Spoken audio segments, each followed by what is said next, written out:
President Trump will now have 5 days to decide whether to publicize the controversial GOP memo, which details alleged FISA abuses carried out by Obama-era FBI and DOJ officials.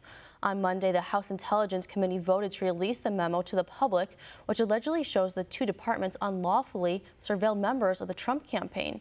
Among those reportedly mentioned in the 4-page memo is FBI Deputy Director Andrew McCabe, who resigned effectively immediately on Monday. His sudden resignation came just 1 day after FBI Director for Christopher Wray reviewed the memo, which is adding more speculation to possible corruption. Yet several Democrats are still fighting against its public release. One America's Kristian Rouz has more. Panic, outrage and disarray spread among congressional Democrats after the House Intelligence Committee voted to release a memo exposing corruption and leftist political bias at the highest levels of the Obama-era FBI and DOJ. The memo allegedly details the misdeeds of the former administration using the Foreign Intelligence Surveillance Act Section 702 to spy on the 2016 Trump campaign and the early Trump administration. The president now has 5 days to authorize the memo's publication. We are just processing the memo at the White House. The president will look upon it very deliberatively. He takes it very seriously. But at this moment, we should just leave it to those who are going out and investigating and making some new facts known, as some of your guests are doing, so that the American people can at least have a transparent, accountable way to decide what they see here. Democrats expressed their firm opposition to declassifying the document, with House Minority Leader Nancy Pelosi alleging the memo's release could jeopardize the integrity of the intelligence community. She also accused GOP lawmakers of being stooges to President Trump. This despite it not being the president insisting on the memo's release, but rather the American people, including a social media campaign spearheaded by the hashtag #ReleaseTheMemo. Underlying documents. And what they're putting forth is a total misrepresentation. It is false. And they're putting it out there as if it is factual and then saying, we're going to show this to the American people, but we're not going to show the rebuttal to it by the Democrats. Now, the Democrats have said rightfully we shouldn't be putting anything out unless it has been reviewed and redacted by the intelligence.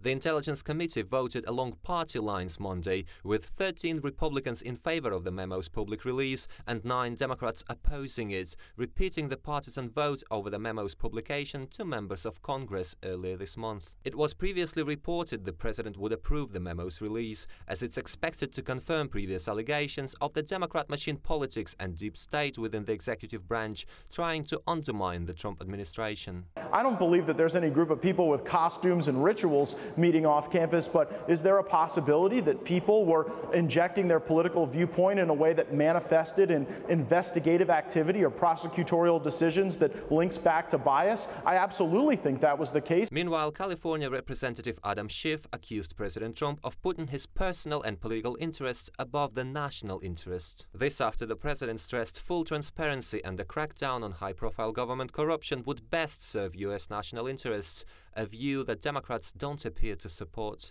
And that is, I think, a deeply regrettable state of affairs. But it does show how, in my view, when you have a deeply flawed person in the Oval Office, that flaw can infect the whole of government. And today, tragically, it infected our committee. FBI Director Christopher Wray has reportedly seen the memo and, unlike the DOJ warning against the document's release, hasn't weighed in on the matter. Additionally, the same day the Intelligence Committee voted to release the document, FBI Deputy Director Andrew McCabe, who is allegedly mentioned in the memo, resigned from his role. But make no mistake about it, this was a plot to exonerate Hillary Clinton illegally, and then if she lost the election, to frame Donald Trump with an illegal crime. The memo is expected to go public within the coming days, and some GOP lawmakers say this could be a political scandal larger than Watergate for the Obama administration. Kristian, Rouz, One American News. We can use your help. Call your cable provider and kindly demand that One American News is added to your lineup. Call today.